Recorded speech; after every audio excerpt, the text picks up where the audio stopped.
Hey guys, so in this class we're going to talk about colour theory, or at least the very basics of it. Now colour theory is a really complicated topic, so we're going to cover the basics that you need to understand. Colour theory is based around the colour wheel, and we're going to start simple and build up. So to start with, we have the primary colours, so this is blue, red and yellow. And the idea is that these are the pure colours, these are your starter colours, and we then mix these to create all the other colours. So if we mix blue and red together, then we get purple, and if we mix yellow and blue together, we get green, and if we mix yellow and red together, we get orange. So these are your starter primary colours, and when we mix them together, we get the secondary colours. When we build into a big colour wheel, what we do is we mix these primaries with these secondaries. So we mix this blue and green to get a blue-green, and we mix this orange and yellow to get a yellowy orange here. So can you see, these are your three primaries, the yellow, the red and the blue. These are your secondaries, green, orange and purple. And then these are your tertiary colours. These are the mixtures of one primary and one secondary, or one primary and one secondary in this direction. And this gives you a colour wheel. Now, one of the fundamental things you need to understand about a colour wheel is that it divides colours into two types. Warm colours on this side, which is anything from red, purple through to yellow, and then cool colours on this side, so it's anything from yellow, green to purple. If you want to play around with this, I really recommend making your own colour wheel and mixing your own colours so you can see how they're created. It's also really handy to have as a reference when you're painting so that you can see which colours are warm and which colours are cool. If you do make yourself a colour wheel, you can then use it to build your own colour schemes. Now there are a few main ones. One of the first is to use a monochrome colour scheme. So that's one colour used with slight variations.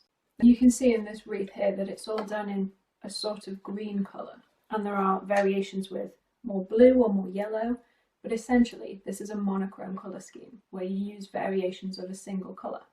You can also create colour schemes using colours from the same side of the colour wheel. So these are colours that are next to each other, and this is called an analogous or harmonious colour scheme. You can see it in this piece where it uses yellows and yellow greens and yellow oranges to create colours that are all in the same part of the colour wheel, and it creates a harmonious feel because it makes the transition for your art between the different colours very smooth because they're all next to each other. Another way to use the colour wheel is to create complementary or opposite colour schemes. So this is using colours from the opposite side of the colour wheel, so like red and green or purple and yellow. You can see this here where we've got red and green together. Now, complementary colour schemes create high levels of contrast because the colours are opposites. You have to be careful when using complementary colour schemes because that contrast can sometimes become jarring to look at. The best way to do this is to pick one of the colours to be dominant, like this one, it's the red, and then the green is a more muted green.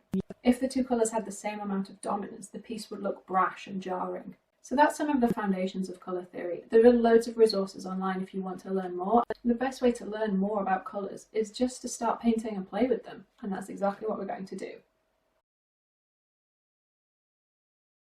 Okay, so now we get to the fun part, actually mixing up our colours.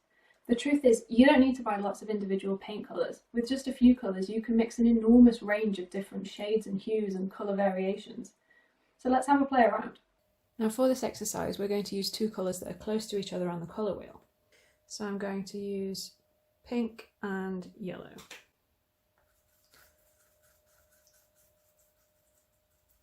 So we're going to start off with a thick mixture of opera rose. So this is at 100% opera rose strength. I'll mix that up and then paint a square. Use a bit more water there.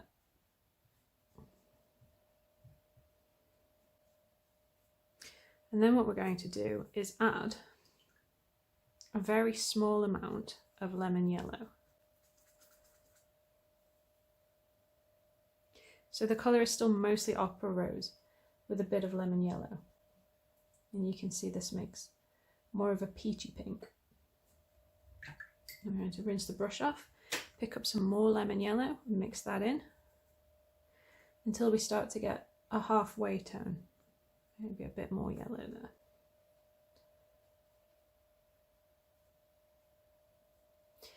Rinse that off and then add even more yellow get to the next stage.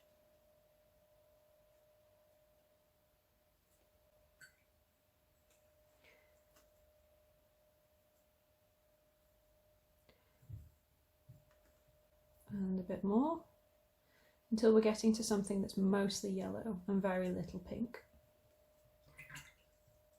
And then finally we are going to add so much yellow that it's almost pure 100% yellow on the other end of the scale. Okay, there's still a little bit of pink in there, so I'm going to go one more for the pure yellow.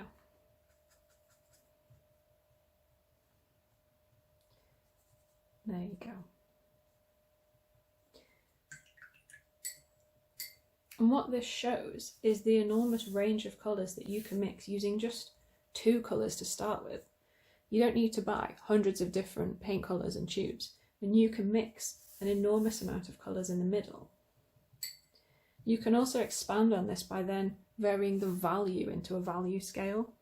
So if we mix up one of the middle colours and then we lighten that with some water, and then we lighten it again into a really light value,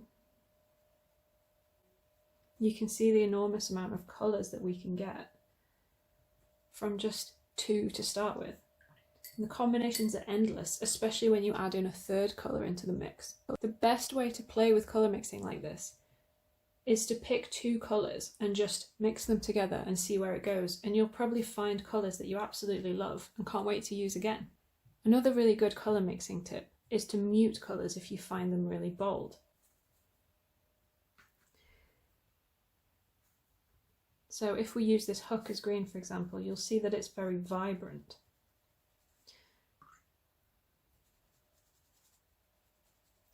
If you ever want to mix more of a muted or vintage or kind of pastel colour, the best way to mute colours is to mix in their opposite on the colour wheel. So for green, this would be adding red. So if we take some cadmium red and add it to this mix, it will mute into a more sap green kind of colour, as you can see there. And if we add even more red, it will dial it down even more into a sort of greeny brown, which is a great way to mix vintage colours, which have very brown muted bases. So if you want to mix muted colours and dial down the strength of them, then the best way is to add their opposite on the colour wheel. Colour mixing is all about playing. There's no right or wrong answer to this. Just have fun and keep creating until you make a colour you love.